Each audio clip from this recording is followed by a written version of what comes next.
Bapak Ibu yang diberkati dalam nama Tuhan kita Yesus Kristus dan jemaat yang mengasihi Tuhan, Shalom. Kembali lagi kita dipertemukan dalam renungan harian Voice Note Resort GKI Puruk Cahu pada hari Rabu tanggal 20 Desember tahun 2023. Sebelum kita menjalankan aktivitas dan rutinitas kita, biarlah firman Tuhan menjadi pengharapan, tuntunan dan penyertaan dalam setiap hidup dan kehidupan kita. Mari kita berdoa. Maha besar Allah dalam Kristus Yesus, Tuhan dan Juru Selamat kami. Terima kasih ya Allah atas pemeliharaan dan kasih dalam setiap kehidupan kami.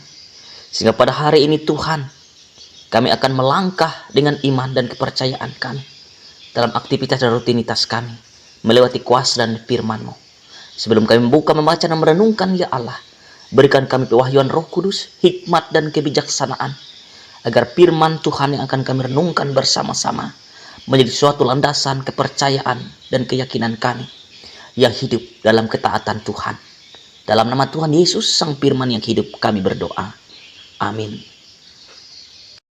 Bapak Ibu yang diberkati dalam nama Tuhan kita Yesus Kristus dan jemaat yang mengasihi Tuhan. Firman Tuhan untuk kita pada hari ini terdapat dalam kitab Perjanjian Lama. Kitab Malayaki pasal 3 ayat yang ke-13 sampai dengan pasal 4 ayat yang ke-6. Terdiri atas dua dasar perikop firman Tuhan. Perikop yang pertama, kemenangan terakhir bagi orang benar.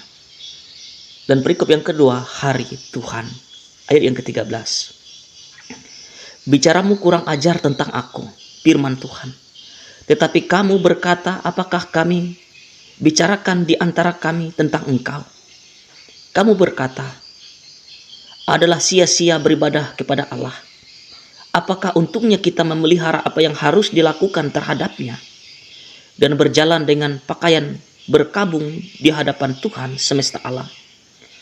Oleh sebab itu kita ini menyebut berbahagia orang-orang yang gegabah, bukan saja mujus orang-orang yang berbuat fasik itu, tapi dengan mencobai Allah pun mereka luput juga. Beginilah berbicara satu sama lain.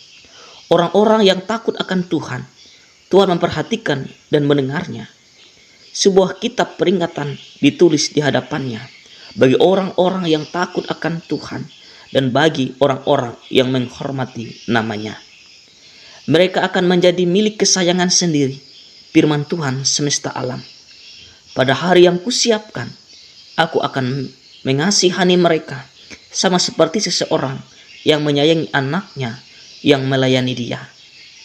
Maka kamu akan melihat kembali perbedaan antara orang benar dan orang fasik, antara orang yang beribadah kepada Allah dan orang yang tidak beribadah kepadanya.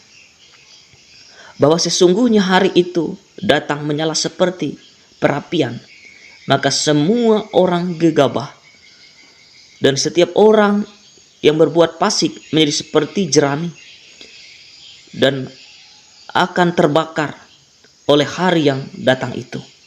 Firman Tuhan semesta alam, sampai tidak ditinggalkannya akar dan cabang mereka. Tapi kamu yang takut akan namaku, bagimu akan terbit surya kebenaran dengan kesembuhan pada sayapnya. Kamu akan keluar dan berjingkrak-jingkrak seperti anak lembu lepas kandang. Kamu akan menginjak-injak orang-orang fasik, sebab mereka akan menjadi abu di bawah telapak kakimu pada hari yang kusiapkan itu. Firman Tuhan semesta alam. Ingatlah kepada Taurat yang telah kuperintahkan kepada Musa hambaku di gunung Horeb untuk disampaikan kepada seluruh Israel, yakni ketetapan-ketetapan dan hukum. Sesungguhnya aku akan mengutus Nabi Elia kepadamu menjelang datangnya hari Tuhan yang besar dan dahsyat itu. Maka ia akan membuat hati bapak-bapak berbalik kepada anak-anaknya dan hati anak-anak kepada bapak-bapaknya, supaya jangan aku datang memukul bumi hingga musnah. Langit dan bumi akan berlalu, tapi perkataan Allah tidak akan berlalu. Amin. Bapak Ibu jemaat yang diberkati dalam nama Tuhan kita Yesus Kristus dan jemaat yang mengasihi Tuhan. Dalam kehidupan umat manusia cenderung menyatakan dirinya dia adalah orang yang paling benar. Dia adalah orang yang saleh.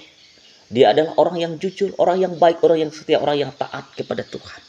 Bahkan dia bisa mengatakan dia adalah orang yang bersosial tinggi kepada orang-orang yang di sekitarnya.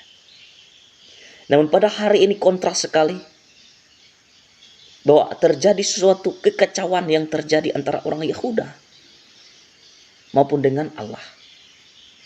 Dan inilah yang ditegur oleh Malayaki atas ketidaksetiaan mereka untuk mendukung pelayanan di bait Allah. Baik secara perpuluhan mereka, baik secara iman mereka, maupun secara keyakinan mereka. Mereka berpura-pura menjadi orang yang mengerti akan arti daripada kasih itu. Mereka berpura-pura mengerti tentang arti daripada persepuluhan itu. Dan mereka mengerti akan konsep sosial dalam kehidupan mereka. Sejak awal Tuhan mengatakan kepada mereka bahwa perpuluhan itu berdasarkan keyakinan yang sungguh-sungguh dalam hati untuk memberikan yang terbaik kepada Tuhan. Bukan perpuluhan bersifat yang tidak wajib, namun perpuluhan bersifat wajib yang mereka berikan dalam kehidupan mereka. Kita belajar bagaimana seorang janda miskin memberikan persembahannya dengan kekurangannya, tapi dia berikan yang terbaik kepada Tuhan. Ternyata sejak awal Tuhan telah menekan akan arti daripada spiritual mereka, iman mereka, sosial mereka dalam kehidupan mereka hari lepas hari. Dan itulah yang Tuhan kritisi. Mereka tidak menuruti perintah Tuhan maupun perpuluhan mereka tidak lakukan dalam kehidupan mereka. Dan merupakan hal-hal yang lebih utama lagi. Mereka melupakan keadilan, belas kasihan, dan kesetiaan. Dan disinilah menjadi suatu tugas kita untuk menekankan pemahaman yang sangat konkret dalam kehidupan berjemaat. Bukan hanya berhubungan dengan sifat berkat Tuhan, tapi juga bersifat ketaatan dan perintah dan kehendak Tuhan, yang memberikan kita kepastian hidup untuk semakin setia dan taat kepada Tuhan sebelum hari Tuhan itu tiba dan datang dalam kehidupan kita. Bapak Ibu jemaat yang mengasihi Tuhan, melalui firman Tuhan pada hari ini mengingat dan menegur kita supaya kita lebih hidup yang mengutamakan kehendak Allah dalam kehidupan kita pada saat ini. Kita bukan hanya untuk mengutamakan kehendak kita, tapi kita harus mengutamakan apa yang Tuhan kehendaki dalam kehidupan kita. Baik itu peribadahan kita, baik itu pemeliharaan iman kita. Jangan sampai kemurkaan Tuhan terjadi, mencobai kita. Dan orang benar biarlah hidup oleh orang benar. Jangan kita menjadi orang pasif, orang-orang yang tidak berdampak dalam kehidupan kita. Melalui firman Tuhan ini biarlah nama Tuhan dipermuliakan, dan firman Tuhan senantiasa memberkati hidup kita hari lepas hari. Tuhan memberkati kita dalam setiap firman-Nya. Amin. Mari kita bersama-sama menaikkan doa syafaat kita berdoa. Terpujilah Engkau ya Allah sebagai penasihat ajaib, Allah yang perkasa, Bapa yang kekal, Raja damai. Terima kasih untuk setiap kasih dan anugerah yang Engkau berikan dalam setiap kehidupan kami. Sehingga pada saat ini Allah memberikan kami kesempatan untuk kami boleh merenungkan sebagian daripada firman-Mu. Maka daripada itu Tuhan, biarlah suara kenabian-Mu tetap dikumandangkan dan tetap diberitakan dalam setiap kehidupan kami.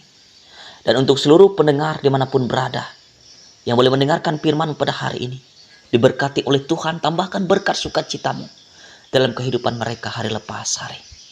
Pada saat ini Tuhan, terkhusus kami berdoa untuk jemaat Johri Jerah Tabulang. Diberkati mereka dalam persekutuan, diberkati mereka dalam iman dan pengharapan mereka, diberkati mereka dalam pekerjaan dan usaha mereka, dan berkati mereka juga di dalam pergumulan mereka Tuhan. Dan berkati MPH Majelis Jemaat di sana, baik itu panatua dan diakon, guru agama, guru sekolah minggu, bahkan orang yang rindu-Mu melayani Tuhan. Curahkan hikmat, talenta, karunia-Mu, agar banyak jiwa-jiwa yang boleh memahami akan arti hidup tentang ketaatan yang sungguh-sungguh berasal daripada Tuhan. Sehingga nama Tuhan senantiasa dipermuliakan dalam setiap kehidupan mereka hari lepas hari. Di dalam momen yang penuh dengan sukacita dalam suasana Natal ini Tuhan, biarlah kasih-Mu menambahkan sukacita dan sukacita dan damai sejahtera-Mu terpancar dalam kehidupan mereka. Sehingga kemuliaan Allah dinyatakan, sehingga nama Tuhan senantiasa dipermuliakan dalam kehidupan umat dan jemaat-Mu di sana. Yang lemah Tuhan kuatkan, yang sakit Tuhan sembuhkan, yang letih lesu beban berat Tuhan berikan kelegaan, yang dalam pergumulan Tuhan berikan mereka pengharapan, bahkan yang berduka cita Tuhan berikan penghiburan yang sejati, sehingga mereka hidup hanya ada Tuhan sebagai pertolongan mereka. Bapa, dalam nama Tuhan Yesus kami juga berdoa untuk seluruh pelayan-pelayan Tuhan di kawasan Resort Puruk Cahu, baik itu pendeta, vikaris, penginjil, guru agama, guru sekolah minggu, diberkati Tuhan. Dimanapun kami melayani, biar nama Tuhan senantiasa dipermuliakan, dan kami tetap menjadi panutan dan teladan yang baik bagi umat dan jemaat kami, sehingga kami senantiasa menyuarakan suara kenabian Tuhan dengan kesetiaan, dengan pengabdian yang tulus, sehingga terpancar kasih Tuhan dalam setiap tugas dan tanggung jawab kami. Pemerintah Kabupaten Murung Raya diberkati oleh Tuhan dalam kehidupan mereka, dalam setiap kepemimpinan mereka, apapun tugas dan tanggung jawab mereka yang Tuhan percayakan diberkati, agar mereka menjadi pemimpin yang takut akan Tuhan, dan pemimpin yang bawa damai dan sejahtera, kemajuan, keadilan dan kemakmuran untuk Kabupaten Murung Raya. Terima kasih Bapa. Inilah doa dan syafaat kami yang kami alaskan di dalam kuasa Yesus yang mengajar kami berdoa demikian. Bapa kami yang ada di sorga, dikuduskanlah nama-Mu, datanglah kerajaan-Mu, jadilah kehendak-Mu di bumi seperti di sorga. Berikanlah kami pada hari ini makanan kami yang secukupnya, dan ampunilah kami akan kesalahan kami, seperti kami juga mengampuni orang bersalah kepada kami. Dan jangan bawa kami ke dalam pencobaan, tetapi lepaskan kami daripada yang jahat, karena Engkau yang punya kerajaan, kuasa dan kemuliaan sampai selama-lamanya. Amin. Tuhan memberkati engkau dan melindungi engkau. Tuhan menyinari engkau dengan wajah-Nya dan memberi engkau kasih karunia. Tuhan menghadapkan wajah-Nya kepadamu dan memberi engkau damai sejahtera. Amin.